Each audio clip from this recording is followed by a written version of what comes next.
Greetings from the road. This is Freighter Jim. Saturday morning here. I'm in Jamestown, New York, or slightly out of it, just across the border from Pennsylvania. We've got a 1910 Sears High Wheeler here going to my friend Dave outside of Chicago. I've hauled at least 6 or 7 vehicles for Dave.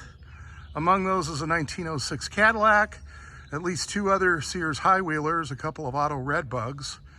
Just interesting cars. Dave is the leading living authority, in my opinion, on the Sears High Wheeler buggies. He's also somewhat of an expert on the early Olds Curve Dash, and he has quite a collection. We may be able to get a video of it. But this gentleman here, Steve, and his wife, they're going to tell us about how long they've had it and the history of this vehicle as far as they know it. So, Steve, take it away. You've owned this how long? 31 years. 31 years. And Steve told me this has always been, to his knowledge, in this area, in the Jamestown area. And the gentleman that he bought it from was a Sears store manager. Right, for 45 years in our local Sears store. And he had it for 45 years. He did. And then he bought it from a lady. Well, I don't know, it's a little small street in town. Right. Right after World War II, where I can't trace any history further back. Okay.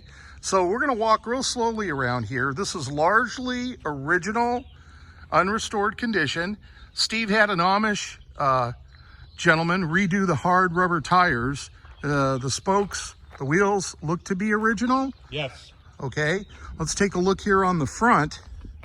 He also redid the wiring and replaced one of the coils. The floorboards look to be original. The running boards look to be original. This is dual chain drive. How fast have you had this up to? Like maybe 18? At the very most. And it's real scary. Real scary at 18. It is. Okay, when's the last time you ran this? Probably 18 or 20 years ago. Really? Wow. A little slow on the projects. Right, but it's been kept in his garage here. Always.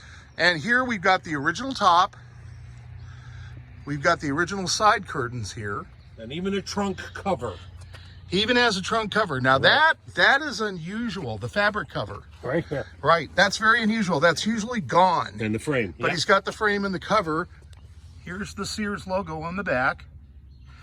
But again, you've got what looks to be the original chain, the twin mufflers, one for each cylinder. This was a tiller steer. That's correct. So you would use this tiller handle, which was common for the era, to turn the vehicle. So there's your linkage there. This looks to be not necessarily a repair, but a stiffening feature to the running board off the frame.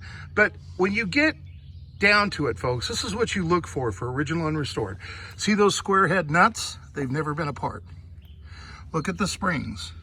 They look like they've never been apart. Those are elliptical duals. They look original.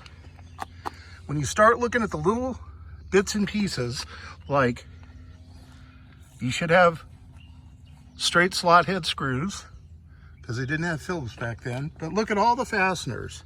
They all look to be original. He did, from a practical standpoint, rewire this. You're looking at the original seat, the original leather. Look at the front. That spring may have been added. I don't know. I think it's been added. Yeah, I would say, I think it's a dampener. Yeah, like a stabilize the stabilized damper. Yeah. Yeah. But look at the wood. All the wood looks to be original. And again, going on this side. Now this looks like a bellows. Oh no, that's the cylinder head. Sorry. That's one of the cylinder heads. There's 2 cylinders, and each one directly drives the chain off of the axle here. And we'll get a look at that nicely roached top. I've never seen one of these that had the fabric top, let alone the frame for it. That's very, very unusual. You got the original top, original fabric in there. Just a nice example of a 1910 Sears High Wheeler buggy. And for those of you who don't know, you could buy this out of the catalog and get it shipped. Do you know if these came assembled? I believe they did. They did. So you pick them up at the Sears store. You Whether or not they assembled them at the Sears store and they came in a crate, I don't know. Right, right. But we'll walk one more time around this, and then hope everybody's having a good weekend out there. I sure am. This goes to my buddy Dave. And then I've got to pick up a tea, and that's going to a gentleman in Tennessee. And then I got to go over to Knoxville and do another pickup, and then head to California. And then from there, it's a couple of teas going up to Portland, and then I got to go to Sandpoint, Idaho, where my brother lives, and pick up another tea, and that's going to Michigan. So my month of June is full into July. All right, hope everybody's having a good weekend out there. I certainly am. I would haul brass cars every day if I could. There's just not much demand because there's not a lot of brass out there. But I have an 8-foot tall trailer, so I can haul tall brass cars. All right, remember, drive safe, arrive alive. This is Freighter Jim saying hi from Jamestown, New York, birthplace of Lucille Ball. I wanted to go to the museum today and it's closed. Who closes a major museum on a Saturday? Right, bad. Bad, bad, bad. The Comedy Museum's open and the Lucille Ball Museum is closed. All right, drive safe, arrive alive. Catch you later.